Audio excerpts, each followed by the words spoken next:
Sorry, but we have no sound.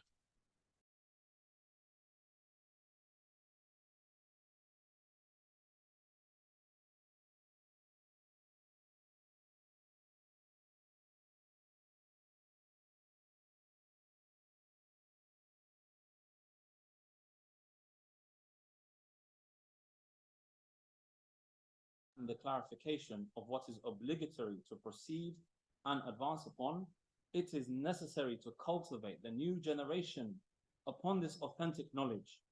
This is the Tarbiyah, which will produce for us the pure Islamic society and consequently establish for us an Islamic state. Without these two premises, the authentic knowledge and the correct Tarbiyah upon the authentic knowledge, it is impossible, in my belief, that the base of Islam or the rule of Islam or the Islamic state will be established. So, I will give an example of the necessity of this correct Tarbiyah. Amongst us in Sham, there is a Muslim group which wants us to act according to Islam, bring new life into it and be cultivated with it and cultivate the new generation upon it. However, we feel in entirety that many of those who guide others out there are in need of extensive learning about Islam themselves upon the sound and authentic methodology, which we have pointed out as has proceeded. We see many of these young Muslim youth calling one another to the gathering on Friday night of its revival. This calling one another is for the obedience of Allah and for His worship. And this is something very beautiful. However, because they have not studied the Sunnah and have not studied its fiqh, they have not found a generation which cultivated them upon it since their tender age. Then they are falling into what opposes the Sunnah. And we point out that with his sallallahu alayhi statement, do not single out the night of Friday nights from the other nights of prayer, and do not single out the day of Friday from the other days for fasting. So why do we revive the night of Friday whilst the Messenger sallallahu alayhi wasallam prohibited us from that? The answer, because we have no knowledge. What is required is the direction comes from the people of knowledge that is not permissible to revive this night due to his sallallahu alayhi wasallam saying above mentioned. You will find others from amongst those good youth who make lawful the listening of songs and musical instruments. Alhamdulillah, wassalatu wassalamu ala rasulillah, ala alihi wa sahbihi wa mawala. Amma ba'd. For very this is going to be the last class, and I will date the class again, 26th of Rabee al-Thani 1445, the 9th of November 2023. And we will conclude, inshallah, this book, Al-Tasfiyah, Al-Tarbiyah, and I have asked Brother Uthman to read a bit from the ones we have explained last week, because to make the connection. So it's like a bit of a recap. And Imam Al-Albani, rahimahullah, he says here that we have to have these two things, Tasfiyah, Al-Tarbiyah, in order for the Islamic State to exist, or for a rule of Islam to rule. And he given an example of where the knowledge sometimes is there but is not being implemented, where we find Jama'at al-Ikhwan al-Muslimin, as we described last week, or 2 weeks ago I should say. We say that they have this motivation to go and send the youth to, for example, do Qiyam in the night preceding the Jumu'ah, we should call it the night of Jumu'ah. And this is on the, which does not synchronize, actually contradicts what the Prophet ﷺ commanded us, Hadith Salman al-Farisi, and that is, do not specify the day of Jumu'ah with a fast, nor the night of the Jumu'ah with a prayer. And there's an addition to that hadith which says, except if it is a habitual fast that one of you fast, or it's a habitual qiyam that he does all the time. So if he does qiyam all the time continuously, it's no problem to do the qiyam during the night of the Jummah, which is the night preceding the Jummah. And if he does the siyam, let's say a day, then following the day that he breaks the day to an alternate, and it happens to be that he fasts the Jummah, no problem. But specifying, designate the fast on Jummah, or designating the night prayer in the night preceding the Jummah, that's what the Prophet of Allah prohibited, and that's what we see the youth who are following this Jama'at al-Ikhwan al-Muslimin doing? And he says, what is the answer for that? Because they will say we don't have knowledge. But it's supposed to be those people who are running the show, the ones who are in their hands to tell the ones who follow them that they should not be doing this. Well, they should be educated. Then he gives us another example, Sheikh, where we find that some people, they would like to, for example, follow the haqq, but yeah, they're being given a poisoned information, which is now to do with the music. So let's just take about the other example. That is, we find you will find others from amongst those good youth who make lawful the listening of songs and musical instruments. And this is because they find the radio broadcasts filling up the ears. There does not exist out there any general direction for this new Muslim generation, that indeed the Messenger ﷺ prohibited string instruments and warned against listening to them. He ﷺ threatened those who enter into the evening with entertainment and amusement and who listen to stringed instruments, that they will be transformed into apes and swine. Meaning here, the Sheikh Al-Albani is saying that the youth that find the radios at that time when the Sheikh Al-Albani was delivering this talk 50 years ago, that the radios are full of music, ما يطلبه المستمعون, what the listeners want, they're giving them the song that they want. So because of this, that they find themselves, they are being brought up to listen to the music. And then they don't really know that the Prophet ﷺ had threatened those who listen to the music that they will be transformed. This is yumsahu, transformed into monkeys and pigs. And that hadith is in Silsila al-Hadith al-Da'ifa, which is hadith number 91, where the Prophet ﷺ, he had said that my ummah, it will make the following things as to be lawful: al-hira, wal-harir, wal-khamra, wal-ma'az. Hira means fornication, harir, the silk, and that is for the men, wal-khamr, the intoxicant drink, and wal-ma'azif, which is the music. This hadith, you'll find it in Sahih al-Bukhari in the form of mu'allaq. For those who knows the hadith science, it's called mu'allaq, but it is actually authentic. Yes, it is not from the hadiths of the Bukhari where he says haddathana which is directly, it's called from the mu'allaq, and the mu'allaq here is to be authentic in that particular case. So this hadith say that the people are going to make the following halal after they were haram. Fornication, of course, haram. How do they make it halal? You find the ummah slowly, step by steps, making the fornication halal by allowing the dance of the women in front of the men, by allowing this disaster called free mixing, all of that, it is a elucidation, or you could just say it's an introduction for the fornication later on. And then al-harir, the silk, which is the real silk, not the artificial silk, it's not allowed for the men to put it on unless they have a specific health case, like they have a rash or something like this, but it's only allowed for the women. And the third one, which is al-khamr, intoxicant drink, people now they're calling it the spirits, in Arabic, al-mashrubat al-ruhiyah. Spirits, that means it's nourishing the spirit. It's actually, it demolishes the spirit. It makes the human being not a human being anymore.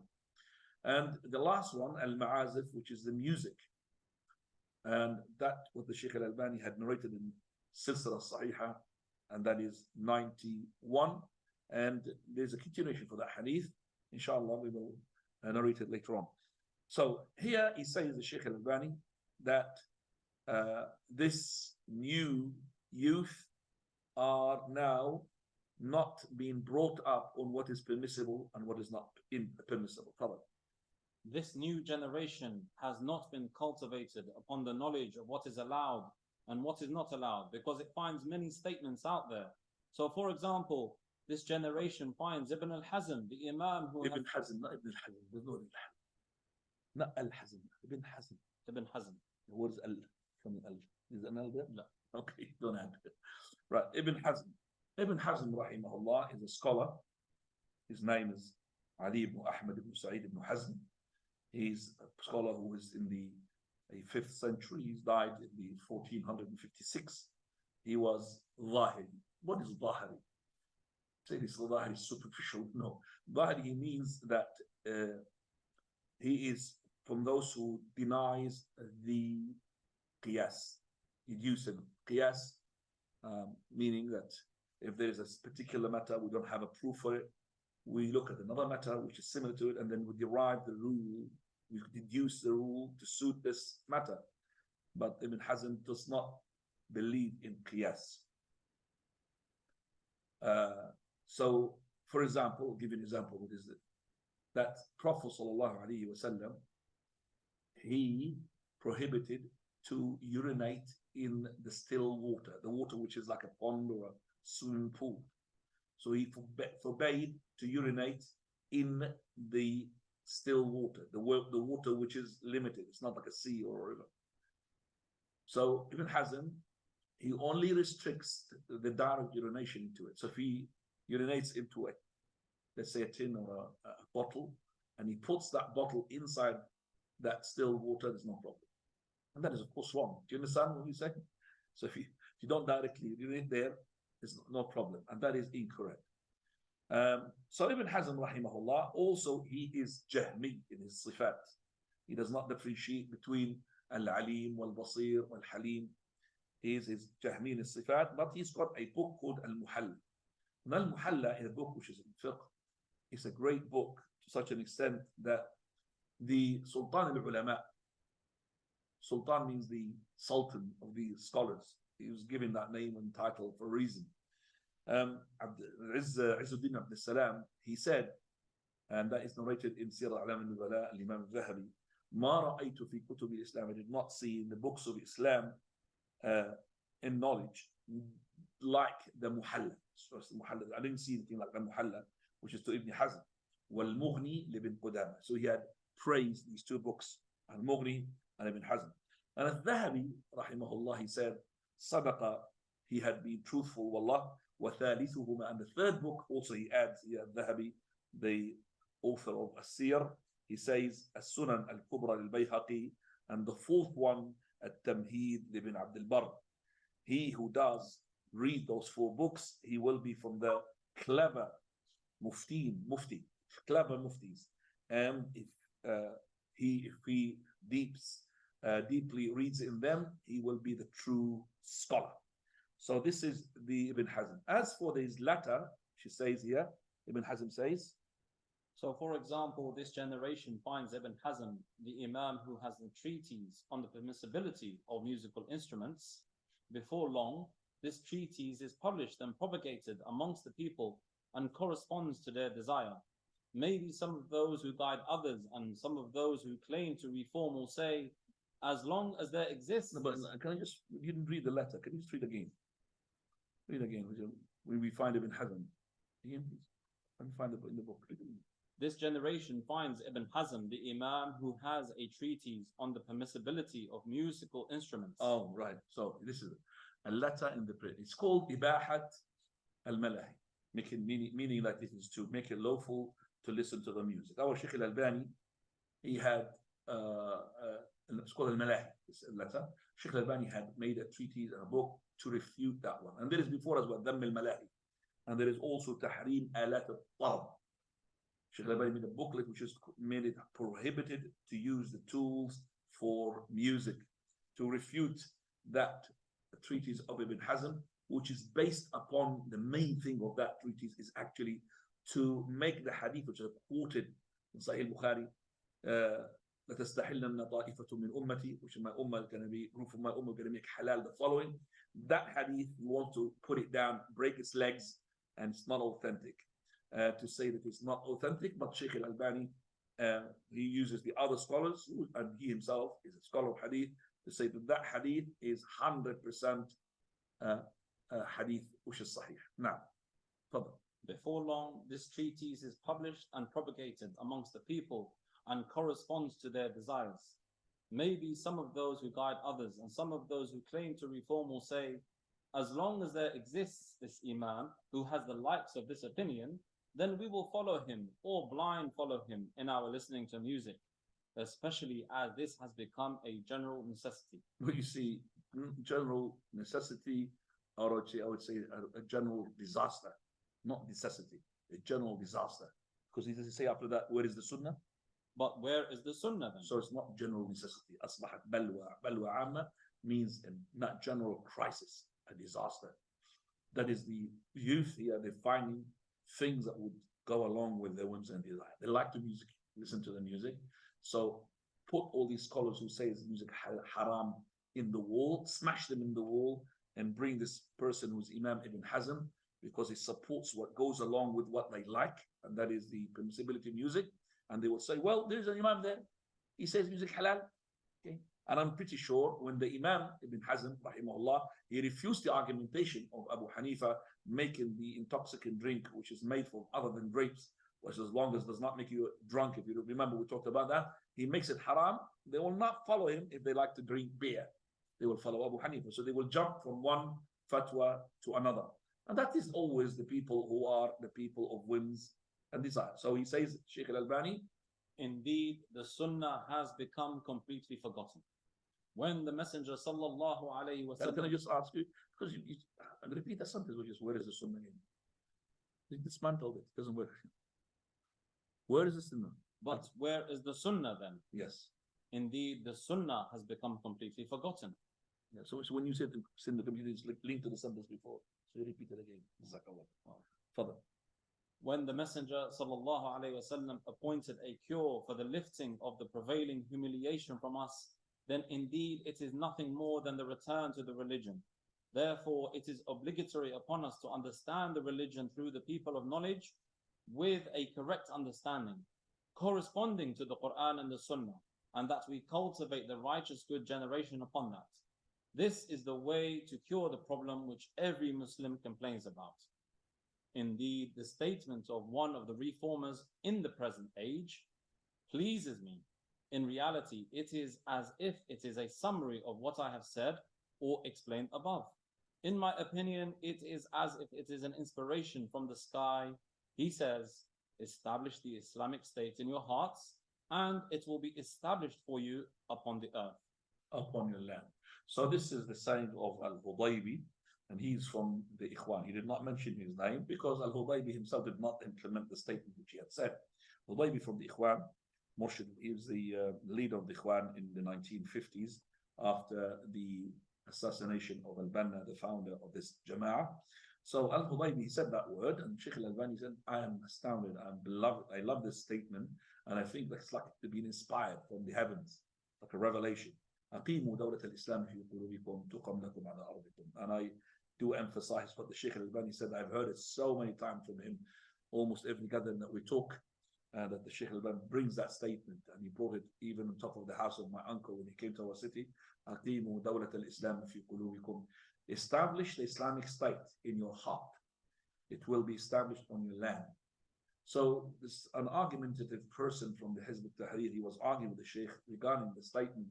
So Shaykh Al-Albani is saying, I'm not saying to you to go and build houses and lofty towers into your heart. That is not the case. I am saying, if you have established the Islamic rule within yourself, within your family, and then it will take place within your locality, within your city, within your town, and then within your country.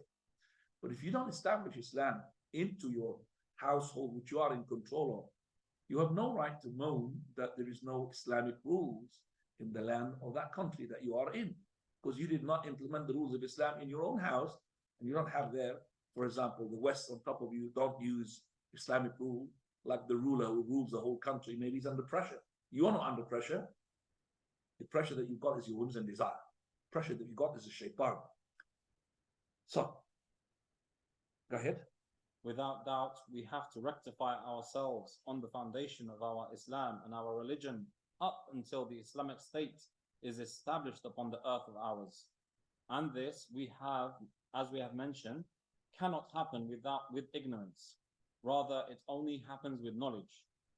So, in conclusion, I advise every individual who is able to participate in this great matter that he and other than him cooperate with those who are qualified in explaining the Islam which came from the Quran and the Sunnah, and that he cooperates in the tarbiyah of the generation upon that.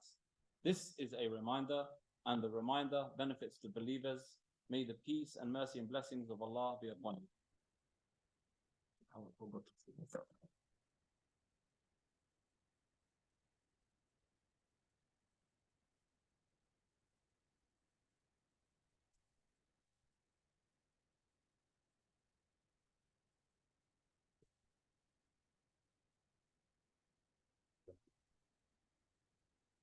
Right, I'm sorry that the camera was not really great at the beginning, nor the sound maybe. Anyway, we'll now give you the conclusion of the book. So the book is finished. So let's just try to summarize the whole of the book in page and a half. That's it. First, Sheikh Al-Albani brings the khutbah al-haja, the addressing of need, and it's important to revive that khutbah al-haja. Inna alhamdulillah nahmaduhu wa nasta'inuhu wa nastaghfiruh to the end. And then Sheikh Al-Albani talks about humility, the disgrace, and the low level that the Ummah had reached. And that is through the hadith of the Prophet ﷺ, which is a sign of prophethood. مَا مِنْ عَامٍ إِلَّا وَالَّذِي بَعْدَهُ شَرٌ مِنْهُ حَتَّى تَلْقَوْا رَبَّكُمْ. Not a single year would pass except the following one will be worse until you meet your Lord. And of course, and we said and explained that it's not going to be the case. Sometimes you'll have up.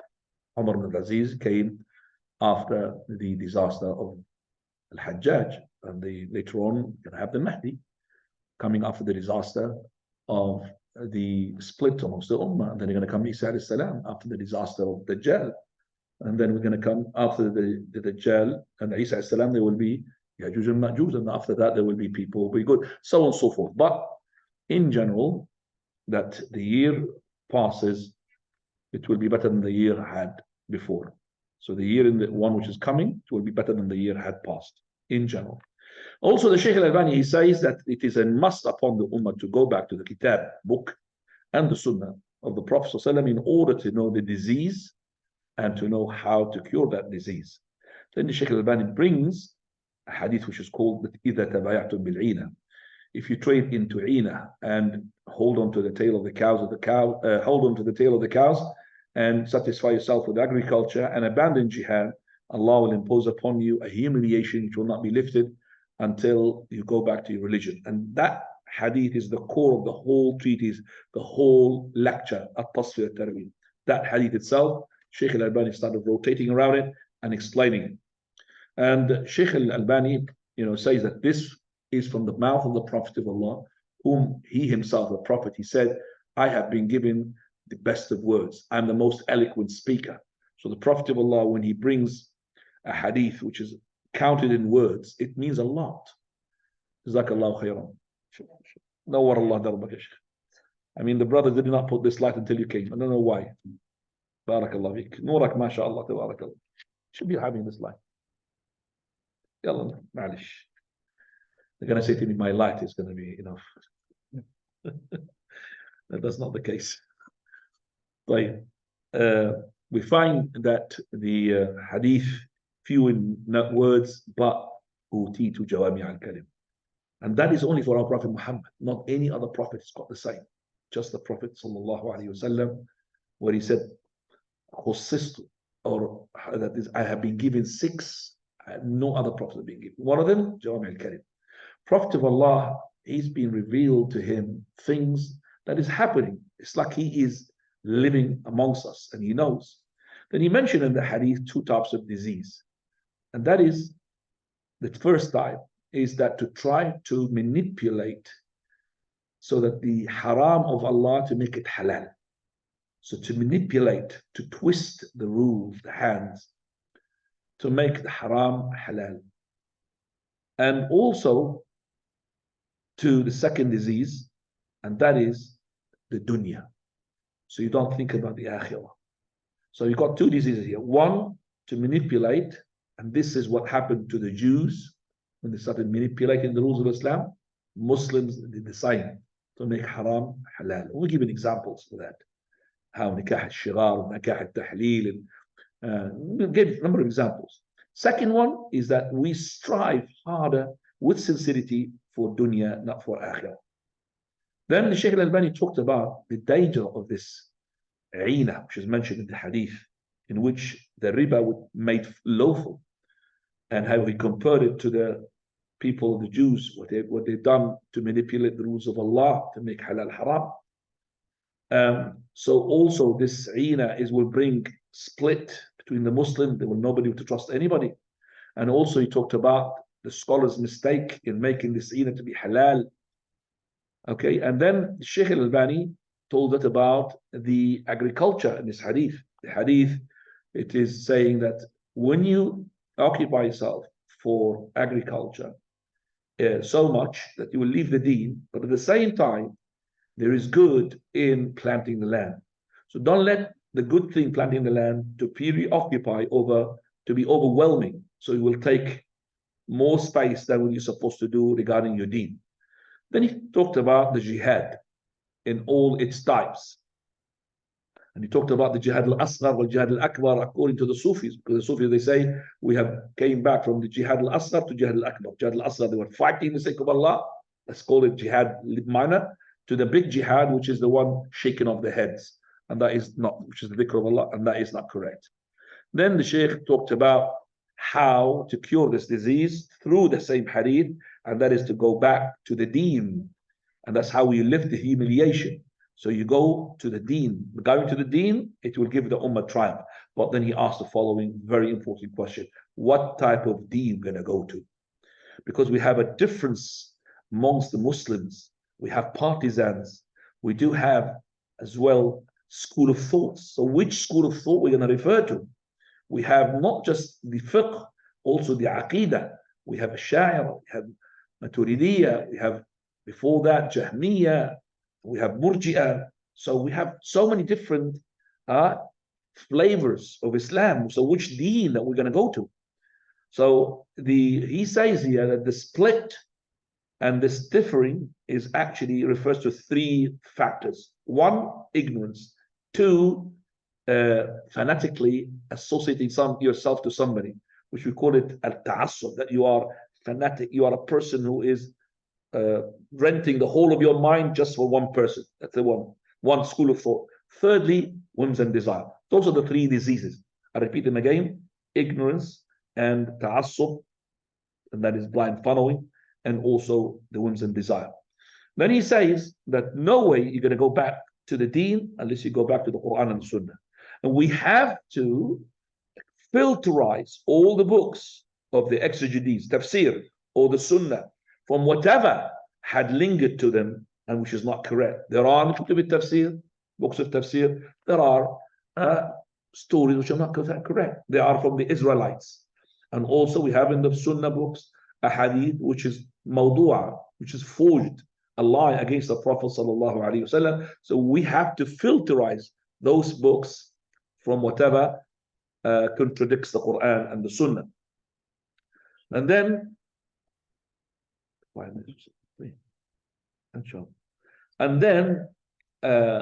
we find Shaykh Al-Albani gives us example of those mukhalafat, the things that contradicts the Sunnah. By the way, you've made that down, صح? ما أذنتم؟ Why? قلت لك أذنت قبل ذا. يلا. Instruction and not be first. Right, we're going to just wake up in about 2 minutes, inshallah. And then make the adhan, make the salah. So we have the example the Shaykh Al-Albani brings where they are still in the books of the madhahib. Number one, al-khamr, intoxicant drink, which is the wine made from other than the grapes.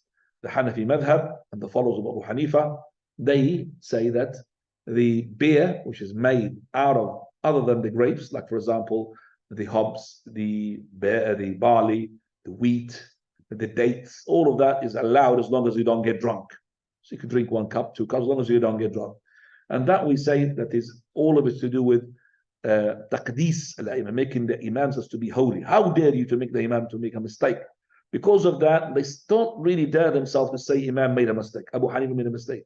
Rather than they twist and go in this way and that way, why just say simply that he had made a mistake? And when you say that he made a mistake, you are not defaming the sheikh. You're not putting him down. Actually, you are uplifting him, because Prophet of Allah, he said, if the person who is a sheikh or an imam or a scholar makes ijtihad to arrive to a verdict in Islam, if he's correct, double reward. If he's incorrect, still one reward. He's not being sinned. So when you say that he's a mistake, you are actually making him the true level, which is a human being. He's not a prophet where he's infallible in the deen. No, he makes mistakes. So Abu Hanifa made that mistake. So why should we just now take that thing from those books or make an aberration, a footnote? Sheikh is really incorrect in this. Rather leaving it here and then other people adopting this based upon Abu Hanifa. And we'll stop here, inshallah. We'll give the adhan and then we'll continue the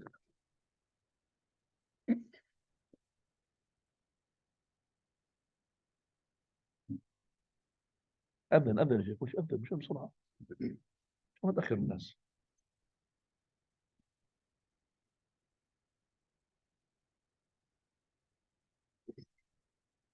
الله أكبر الله أكبر الله أكبر الله أكبر أشهد أن لا إله إلا الله أشهد أن لا إله إلا الله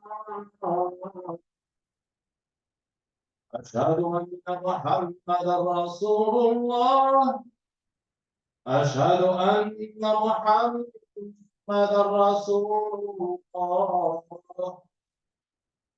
حي على الصلاة حي على الصلاة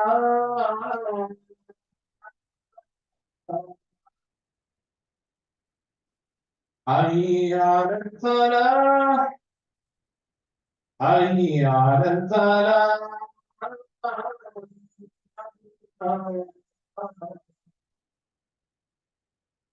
الله أكبر الله أكبر لا إله إلا الله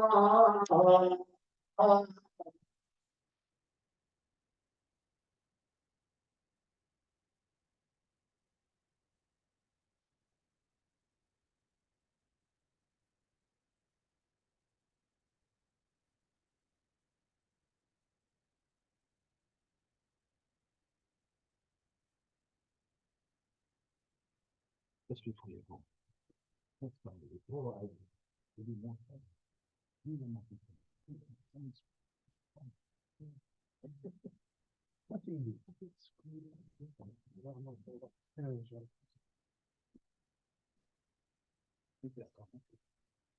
الله أكبر الله أكبر أشهد أن لا إله إلا الله أشهد أن محمدا رسول الله حي على الصلاة حي على الفلاح قد قامت الصلاة قد قامت الصلاة الله أكبر الله أكبر لا إله إلا الله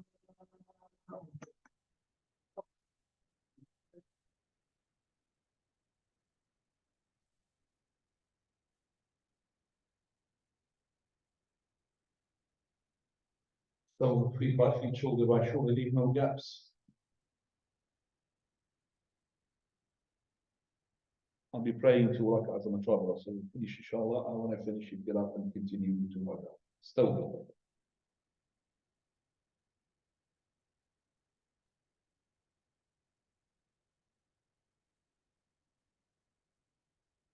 الله أكبر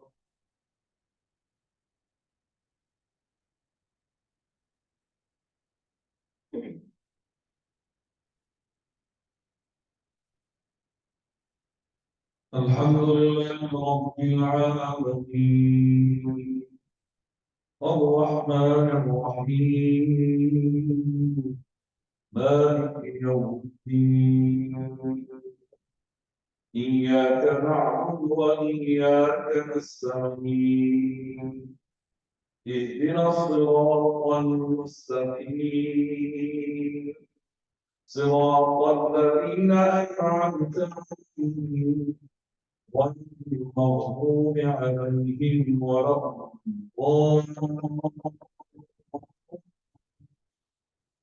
الضالين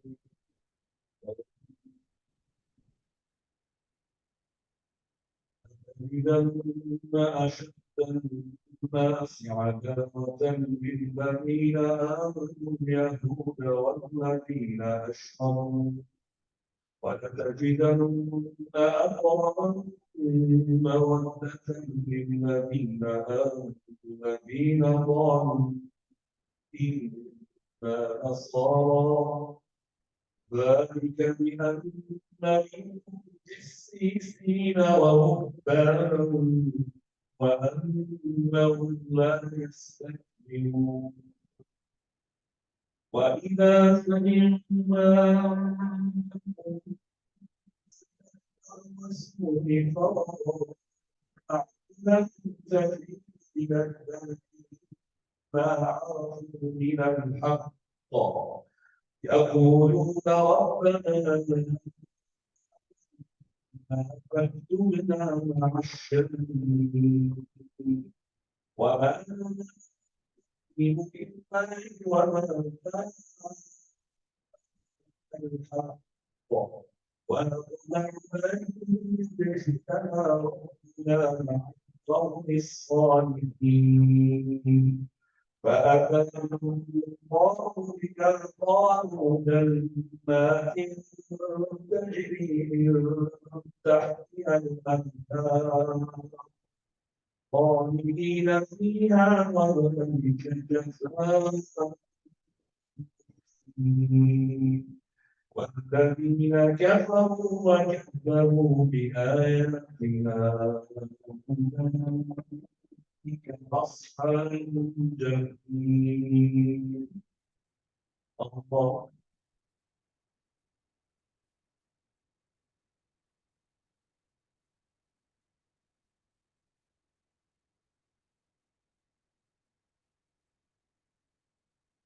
سمع الله لمن حمده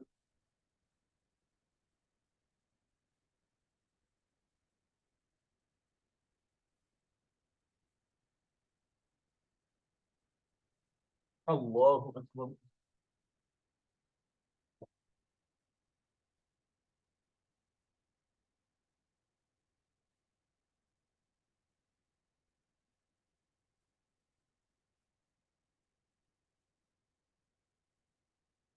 الله أكبر.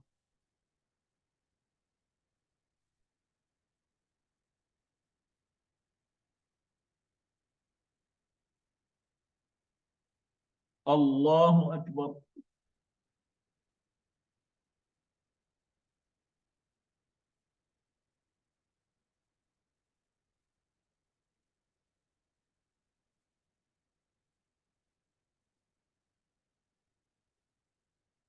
الله أكبر.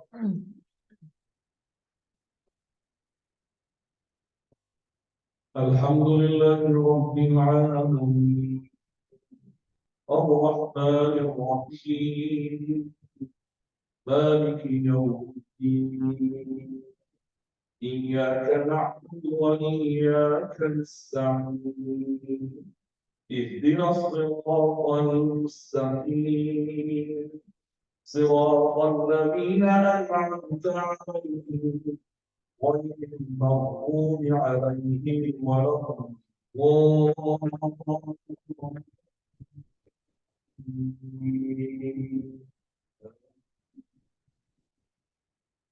يا أيها الذين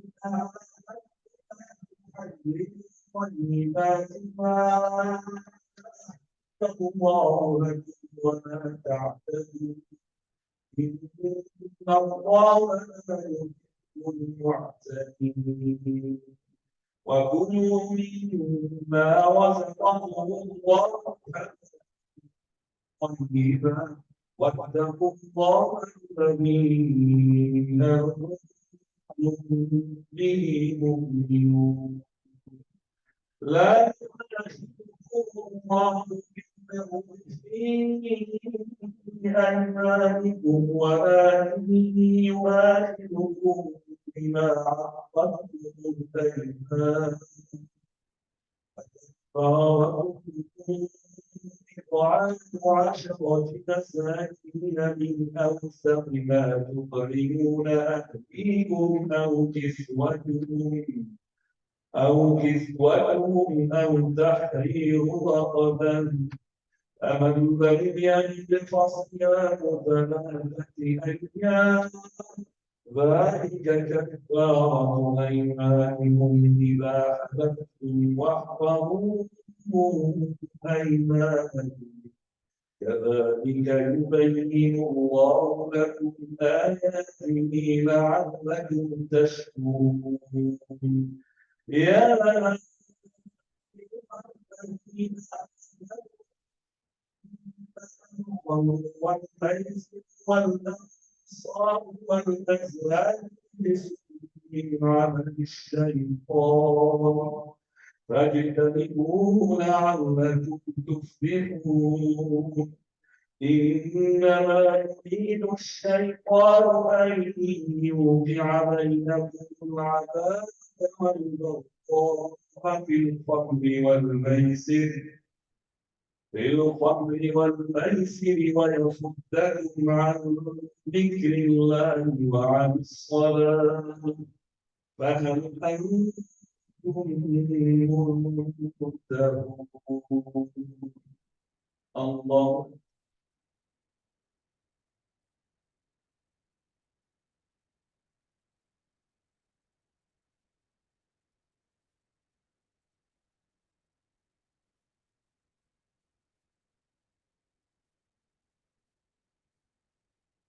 سمع الله لمن حمده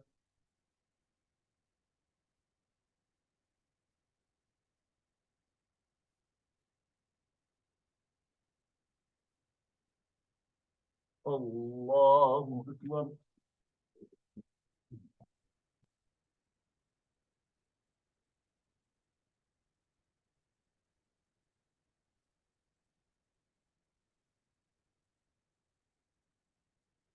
الله أكبر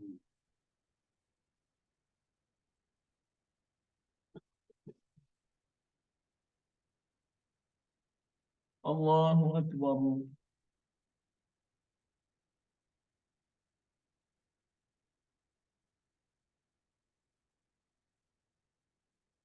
الله أكبر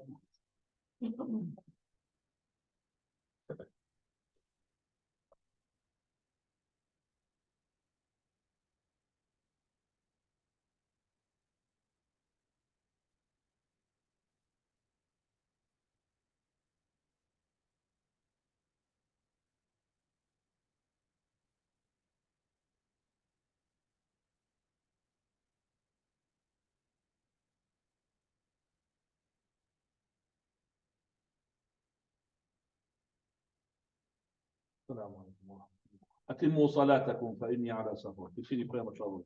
السلام عليكم.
Alhamdulillah wa salatu wa salam ala Rasulillah ala alihi wa sahbihi wa mawala. Amma ba'd. Continuation for the summarization of what we have studied in the last 8 classes, and that is 16 weeks, by the way. And when the holidays in between, you're talking about 5 months, maybe, or more, even 6 months.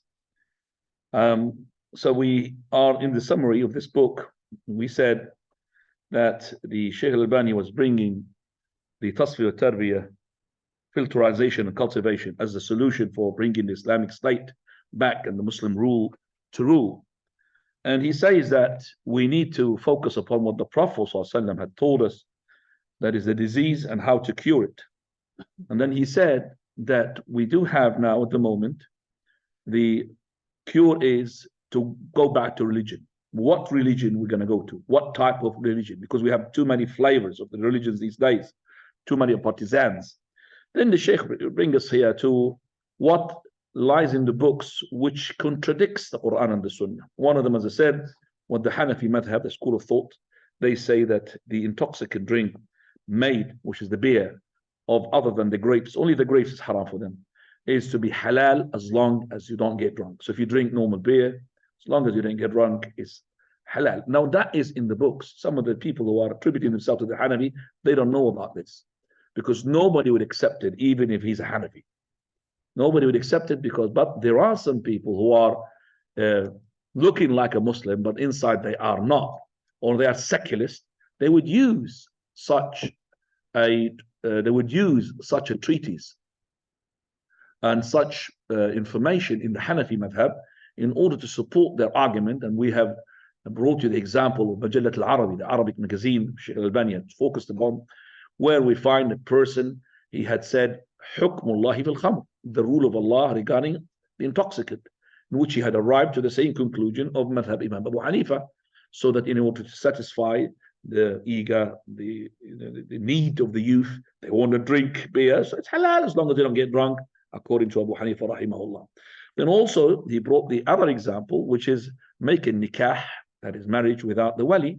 We do have the Hanafi madhab these days. If you go to a masjid Hanafi, they don't even have in their form of marriage and the name or the space which says the wali, the guardian, where the Prophet of Allah, he said that any woman marries herself without a guardian, her nikah is invalid, invalid, invalid. It's fornication 3 times.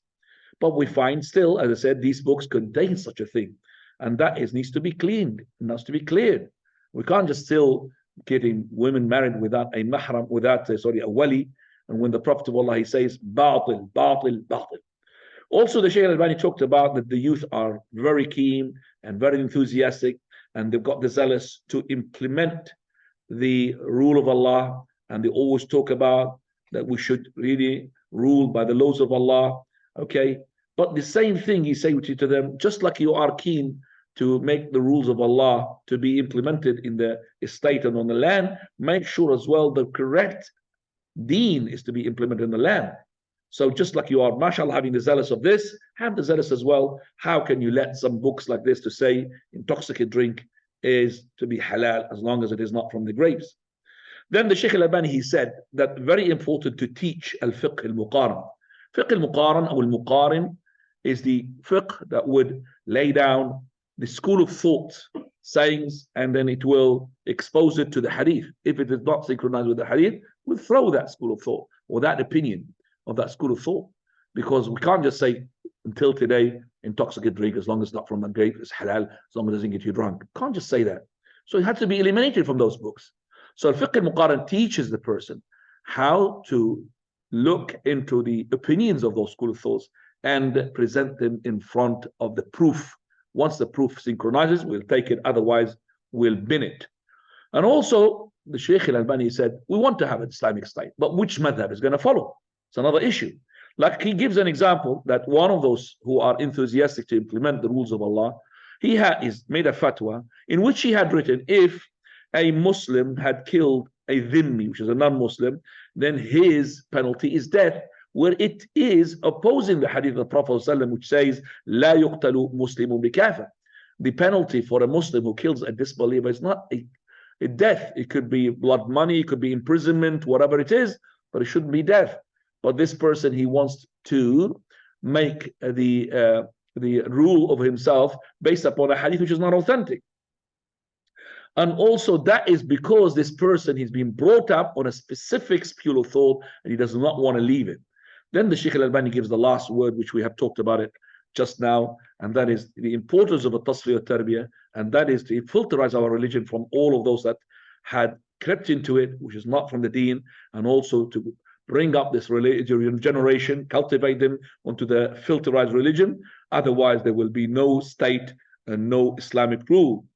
And he says that, for example, the lack of this happens to be seen in some of the Jama'ah. Those are the ones, like, for example, they let their youth to go and hang about in the graveyards during the Jumu'ah night, or to make a prayer of Qiyam in the Jumu'ah night. Shaykh Al-Albani, this is actually clashing with the hadith of the Prophet ﷺ, which says that the person should not designate the night of the Jumu'ah, the night preceding the Jumu'ah, for Qiyam, nor the day of Jumu'ah for Siyam. But we find these people, they've got the zealous, but they haven't got the right information. They got the wrong information. Then he says, verily, from the reason that the youth are drifted from the haqq is these fatawa and these books which contains disaster in them. So Shaykh Al-Albani says, for example, this booklet called Dhamm al-Malahi, Ibahat al-Malahi, which is the Imam Ibn Hazm, a great Imam. He made a book to make music halal. And those youth love to have the music to be halal. So because of that, we find people are following the wrong fatwa. It's not because he believes Ibn Hazm is a great Imam, it's because it suits his whims and desire. Then we talked about the saying that Shaykh Al-Albani champions, which belongs to a Jama'ah which is drifting away from the haqq. And that is the Hudaybi when he said, أقيموا دولة الإسلام في قلوبكم تقم لكم على أرضكم. Establish the Islamic state in your heart, in your house, in your family, in your locality. It will be established for you on the land. That means we'll have an Islamic state. By this, alhamdulillah, we have made a summary of the book of Al-Tasfiyah Tarbiyah. We have given the admin here some choices for the next book to be taught, and we will discuss it inshallah if you wish now, which book that you want to be learning. And I don't know if you have an answer because you didn't tell me yet. Correcting some mistakes, common mistakes. Well, let's just, because this is my audience, these are my audience, so they're going to be the one.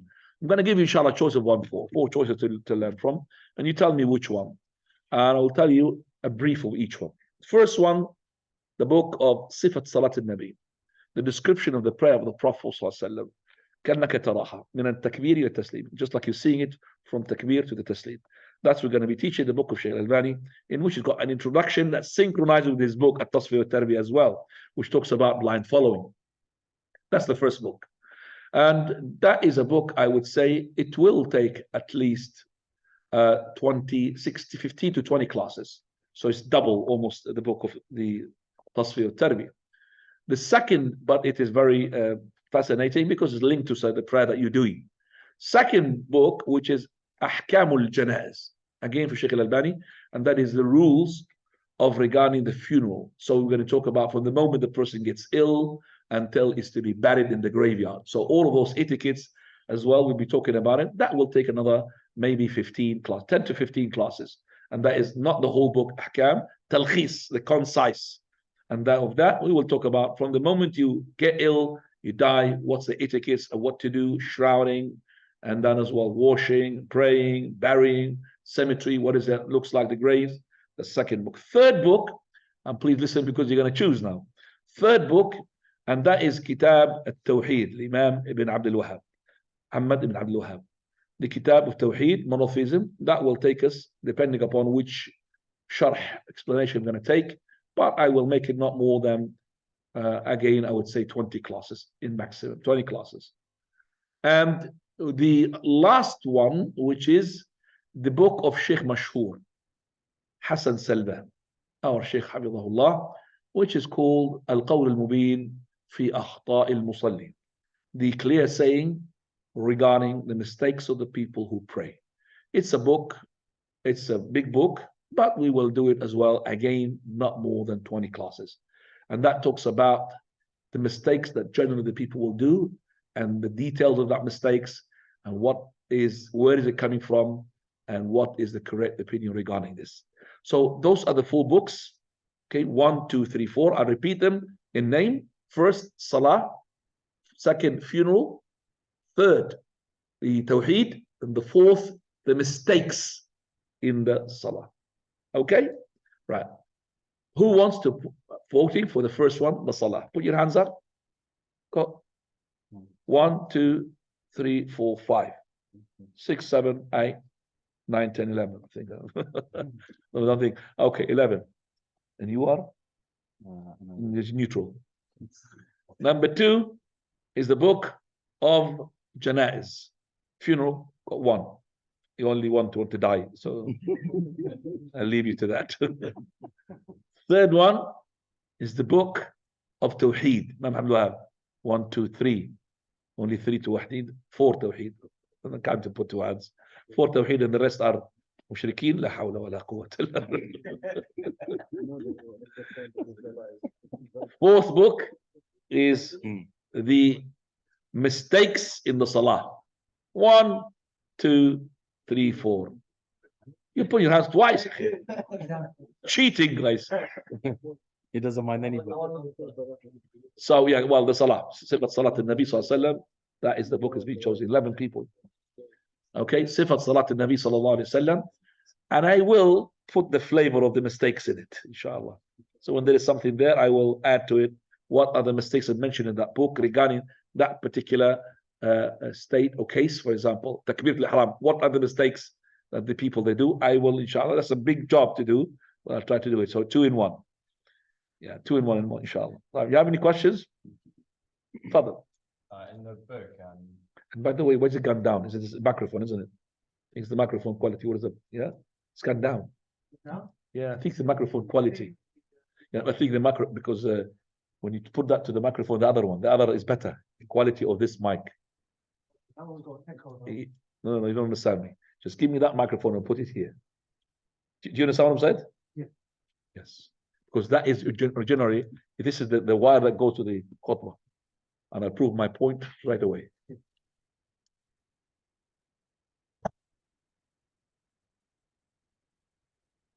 No. Here, press this one, yeah? Yeah, press that. Ooh. Okay. No, this is one here. This one's gonna be here. Yeah, put it down. You put it down. No. You understand? You put it down. So later on we put it here. No. This one will go all the way to the khutbah. Got it? Yeah. Now listen. See the difference? خطبة الجمعة. خير إن شاء الله. The quality of this microphone is much better than that rubbish one. Now, تفضل. In the book, Sheikh Al-Bani mentioned that the Prophet sallallahu alaihi wasallam he prohibited stringed instruments. Why is there a distinction between stringed and not general instruments? He said not. He said ma'azif. You mean the Prophet sallallahu hadith? In the book, he said that the Prophet sallallahu alaihi wasallam said he prohibited stringed instruments. No, the string. Ma'azif means any musical instrument. It was wrong. Lots of words. I wouldn't say quite a few words which are wrong in translation. And he just reminded me of the hadith of Sheikh Al-Albani 91 to say, because I've been said it, all of it, which is the Prophet ﷺ, he said, there will be from my ummah people who will make the following halal when they were haram. Fornication, silk for the men, because only silk is allowed for the women. Third one is the intoxicant drink. And then the fourth one, which is the music. And then he said, there will be people going to a particular place, and those people, they Allah subhanahu wa ta'ala, they are people who drink or people who will, okay, they will basically listen to music, and then Allah Azza wa Jal, he would say that he will remove the knowledge, and he will make some of them to be transformed into monkeys and pigs to the day of resurrection. That's the hadith that is number 91 of the book of Silsilat al-Hadith Sahihah. I need some power, please, quickly. I'm losing power. Give me the book. Okay, another question, Ikhwani? Saifullah. You mentioned when people should talk about the mistakes of some of the Islam, it's not about pointing it out. But there's this book of Sheikh Mufti on Jarwat Hadith, the Abu Hanifa. The book he made about talking about. What is the question? So you mentioned something earlier. Yeah. About talking about the mistakes of the imams, not because we want to put them down, so that people could learn from it. Yeah. But again, the book of Sheikh Mukbil talks about some of the mistakes of Abu Hanifa. And just, do you think this book would lead to like fitna? No. Sheikh, Ikhwani. Yeah, Ikhwani, barakallahu fikum. When the scholar criticizes another scholar, he does not belittle him. That's different. Belittling him, saying that he's, oh, you're a donkey, you don't understand. No, he does not. Because the Imam Abu Hanifa, rahimahullah, so many scholars, I could just count for you, 14 scholars had said that he is da'if, weak when it comes to the hadith. Meaning that if the hadith comes in and he is in the chain of the narrators, Abu Hanifa Nu'man, that hadith is not to be authentic unless there is another narration from a different route to support that one. Because Sheikh Abu Hanifa, rahimahullah, the scholar, he's a scholar, but the hadith requires the person of memory sound and dabt. Dabt means that whenever he says the hadith here, he will say it in a different place, word for word. If he says it different, then he will be counted from the du'afa. And he was counted from the du'afa by number of scholars. One of them is Imam al-Bukhari, rahimahullah, and Ibn Ma'in, rahimahullah. And Imam al-Dhahabi was a good scholar. So Imam al-Razi also. So we find that Yahya ibn Ma'in and all of them, they said some of the words are even a bit harsh regarding Abu Hanifa, rahmatullahi, that his hadith will not be taken, considered. But that is not to criticize his knowledge, it's to criticize his memorization. The memorization, Ikhwani, is a different field. Memorization is different, you could say, knowledge. Some people are in memory so good, ask him in knowledge is zero. Do you understand me? He reads a book, mashallah, five times, he could really repeat that book word for word. That's why you find so many people who are hafid from the Quran, but you ask him in the deen thing, they doesn't know anything. He's ignorant. Isn't it true that the Khawarij and Huffaz, Khawarij, proper Huffaz, but they have no knowledge. They were Hudatha'ul Asnan, Sufaha'ul Ahlam. For some reason, they are young in age and they have got dreams of a stupid person. Dream, Sufaha'ul Ahlam. The dream of Islamic empire. These people, they are Hafid, but they were not, even they are Abid, worshippers, but they are ignorant. That's why they shed the blood of the Muslims. They go to the ayat, which Allah mentions regarding the disbelievers, and they implement them in the believers. And they make their blood to be lawful. انطلقوا إلى آيات كانت في الكفار فجعلوها في المسلمين. This is what they say, the scholars. Now, تفضل. There's nobody except for you. You mentioned Ibn Hazm. He said he has a view on the Asma and Sifat and he doesn't differentiate between them. Can you explain that and how we should look at Asma? Each scholar, إخواني, has حفوة. لكل جواد كبوة ولكل عالم حفوة. Each horse even stumbles, even is a good horseman. And also each scholar has got a mistake. Abu Hanifa, rahimahullah, in his attributes, he is Jahmi, meaning does not differentiate between the attributes. For him, attributes means the same. Sami', the all hearing, is like Alim, the all knowledgeable. And he's mistaken, rahimahullah. Ibn Hazm, rahmatullah alayhi, ikhwani. Remember, he is the Imam which is in the western side of the Ummah. Okay.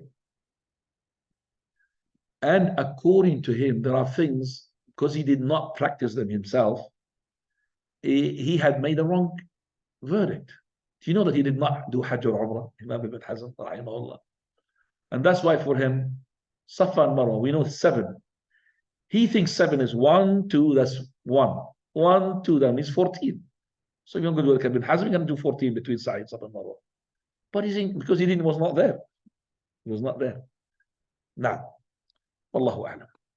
So each person's got a mistake, but we cannot, because of that mistake, throw his book. Muhalla is a great book. Of course, Sheikh Al-Albani used to say, read the Muhalla, but watch from 2 things. Number 1, and that is Mufat al-Qiyas, which is he does not believe in Qiyas. Qiyas is the 4th method of deducing a rule, not in the Aqidah, Kitab, Sunnah, Ijma'. In the Aqidah, the Creed, only the book, Sunnah, and the consensus of the Sahaba. When it comes to the Ahkam, Aqidah, Sunnah, Ijma', and Qiyas. Fourth one. Qiyas means to derive a rule for the smoking cigarette. We do not have a hadith on smoking cigarette, but la darara wa dirar, we make that. Ibn Hazm, he does not believe in Qiyas. So he is a follower of Dawood al-Zahiri. It's Zahiriyya. Second one is his sharp tongue. He's got a very sharp tongue. He calls people in his book himar, donkey. So sharp tongue is, you have to be careful of that. So you don't learn from him to be sharp as him. Keep these two, and then inshallah you will learn a lot from his book. Now, as Imam al-Dhahabi said, if you read these 4 books, you'll be a scholar. What are they? Yalla, Muhalla, Ibn Hazm. Al-Mughni, Ibn Qudama. Third one, Sunan al-Bayhaqi. And then last one, the Kitab al-Tamheed ibn Abdullah. Those 4 books, you'll be a scholar. Now, any other questions? Well, hang on. I do have like online, we have on ground. Online and on ground. So oh, have you done the question? Say it again, because you have priority. A long question. Okay. Let's go to Ahmed. Ahmed, you are the last one to ask. Abu Yusuf. تفضل يا أبو يوسف.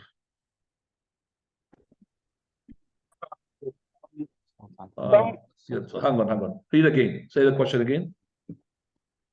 Some people are performing tahajjud regularly to address the situation in Gaza. Is this Sunnah? In Jamaat? So somebody is what? Say that, Yusuf, you're breaking up. Sorry. So some people are calling the congregation in a local mosque to pray tahajjud in Jamaat, so together to address and pray for the tahajjud together for Palestine, for example. Yeah, for the situation in Gaza. Is this? No, that's not correct. No such thing that we're going to go into a prayer of tahajjud, a specific prayer of tahajjud, or any type of other prayer together. This is the prayer, we call it the prayer of Gaza. That's not correct. Prophet did not do it, nor the Qibban did not do it. You need to make dua. No problem if a person make dua and the other one says Ameen. Okay, that's no problem, inshallah. But the dua, it could be done in a number of forms. One of them is as well dua, Qunut al-Nawazil, which is the last rak'ah of every prayer, which is obligatory prayer we're talking about, when the Imam will call upon those who are in the crisis, and will Allah Azza wa Jal help them and defend them and defeat their enemies in that prayer, in the last rak'ah after the ruku'. Sheikh, what is the one? You know this one here? It's got a channel for it. Just kill the echo of it. You know which one? Yeah. The one which is the. I've done the changes. This one. No problem. I'll do it. No problem. Because this is an echo. Oh wow. This one is no problem, but this one, give it, no problem. Yeah. Fine. Considering the importance of Tawheed in Islam, particularly with the issue raised by that brother with regard to Asma or Sifat, wouldn't it be better if we study Tawheed after this and then Salah after that? Would it be better to study Tawheed and then the Salah? That depends, Ikhwani, because first, you look at the audience, you look at the people. What is there, you could say they're after, and what is there in need of? No doubt, the book in Tawheed or any Tawheed will be the best because it's number one. But who says that when we teach Salah, we don't talk about Tawheed? Who says that? Tawheed will be in, mistakes of the Salah will be in. So the person who's successful, who's all the time, will put into his talk whatever is needed by the people. So in general, Tawheed, of course, is the best. But if I said that the people who are, MashaAllah, Tawheed, and they know Tawheed properly, To give them Tawheed, maybe it's going to be too much for them because we need something else to learn. We want to know about marriage because we want to get married.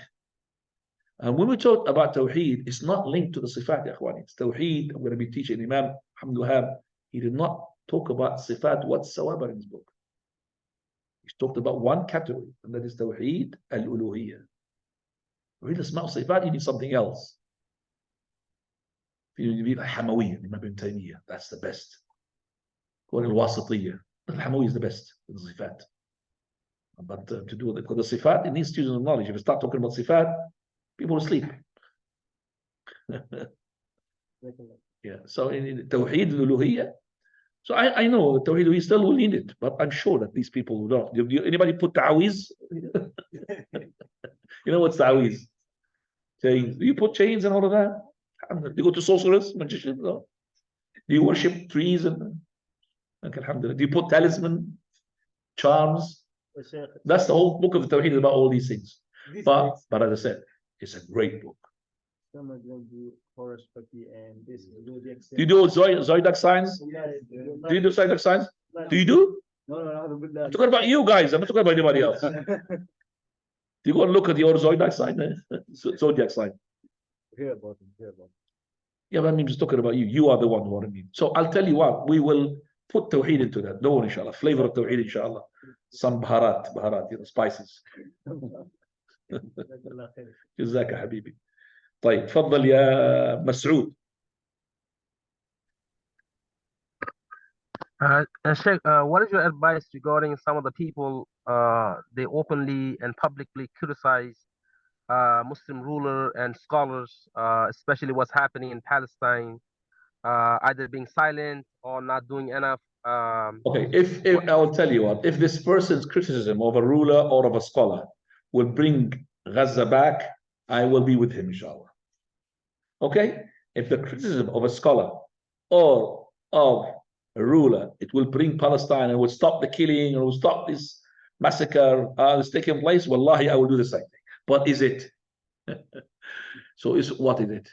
You look at that person who does criticize. He doesn't come to Fajr Jama'ah. Well, I know that. He doesn't maybe come to the masjid at all. Maybe he delays even some of his prayers. All he's keen of just to go make a protest. He will be keen on Saturday to go for this protest. Did he prepare himself to come to the masjid? We want those people who go to the protest to go to the masjid. Wallah, we will be victorious. Wallah. If Allah sees 1 million people coming to the masjid on that day, MashaAllah. We'll make all of them dua. We're going there, chanting down, and men and women together, feet, shoulder to shoulder, MashaAllah. And there's no gaps for the shaitan. There's gaps. Musical instrument. Of course. Allah al-Musta'an. What are you going to do with this? People, they don't learn from the lesson. That's the problem. They don't learn. The biggest protest was in UK against Iraqi war. I was here. 3-point-something millions. More than 3 million. BBC wanted to play it down to 1.5. It was more than 3 millions. What did they do? They were protesting and already they were going with the warships and already they were going sailing there. We're not listening to them. They want to do what they think is correct. So what is the protest going to do, Ikhwani? Nothing. There's nothing. You could write to an MP, no problem. But the protest here, you're not. All the non-Muslims who has got common sense, they know that this is a massacre. Okay, they know this is not correct. This is not right. I mean, if they were exterminating rats and cats, they will still have a resolution in the UN against that. Cats and rats. Imagine cats being terminated or exterminated. No way. Genocide of cats. Cats genocide. Here we have Gaza people genocide. Well, no.